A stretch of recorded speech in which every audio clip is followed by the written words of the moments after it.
Assalamualaikum warahmatullahi wabarakatuh.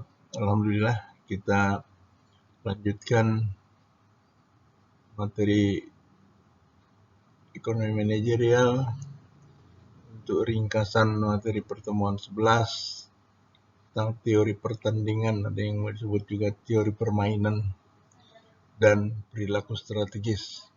Saya lebih suka teori pertandingan daripada teori permainan. Perilaku strategis. Perilaku strategis ditujukan kepada pilihan strategis yang optimum dalam kondisi konflik dan dianalisis dengan teori pertandingan. Setiap pertandingan meliputi pemain, strategi, dan ganjaran. Sebuah pertandingan di mana keuntungan satu pemain terjadi pada saat biaya secara tepat sama dengan kerugian permainan lain disebut pertandingan berjumlah 0, zero sum games. Pertandingan di mana keuntungan atau kerugian pada suatu pemain tidak terjadi pada saat biaya atau keuntungan yang sama ada pada pemain yang lain disebut pertandingan tidak berjumlah 0, non-zero sum games. Strategi dominan dan dilema tertuduh. Strategi dominan adalah pilihan terbaik atau optimum untuk pemain tanpa mempersoalkan apa yang dilakukan lawannya. Keseimbangan Nash terjadi ketika setiap pemain telah memilih strategi optimumnya. Strategi tersebut telah dipilih oleh pemain lain. Perusahaan-perusahaan oligopolistik sering menghadapi masalah yang disebut dengan dilema tahanan, dilema tertuduh. Istilah ini mengacu pada situasi di mana setiap perusahaan menerapkan strategi dominannya sendiri, tapi tidak bisa mendapatkan yang lebih baik, artinya mendapatkan laba yang lebih besar dengan bekerja sama. Kartel. Keputusan perusahaan-perusahaan oligopolistik didasarkan pada penentuan harga mereka atau strategi perikanan atau memilih apakah berbuat curang dalam kartel dalam menghadapi dilema tertuduh.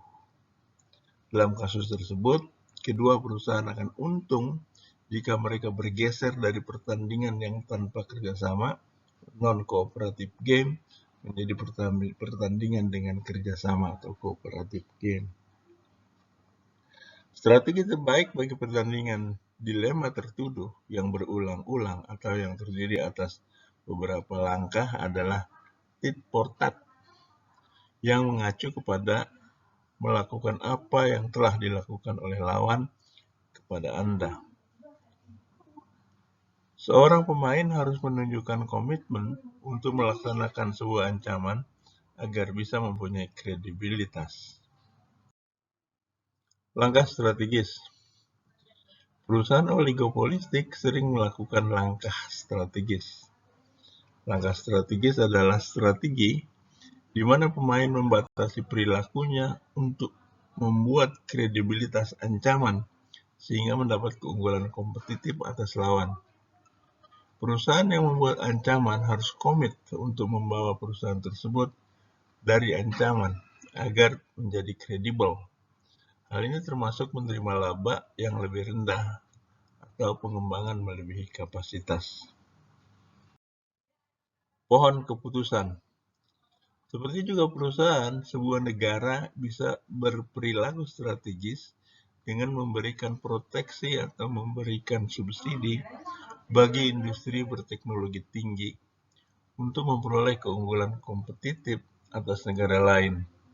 Namun sangat sulit untuk melaksanakan kebijakan industri yang membutuhkan keberhasilan sehingga perdagangan bebas tetap merupakan kebijakan terbaik dalam banyak kasus. Pertandingan berurutan dapat ditunjukkan dengan pertandingan atau pohon keputusan. Pohon keputusan adalah diagram di mana lingkaran dan cabang digunakan untuk menggambarkan titik di mana keputusan dibuat dan hasil atau ganjaran dari setiap keputusan tersebut.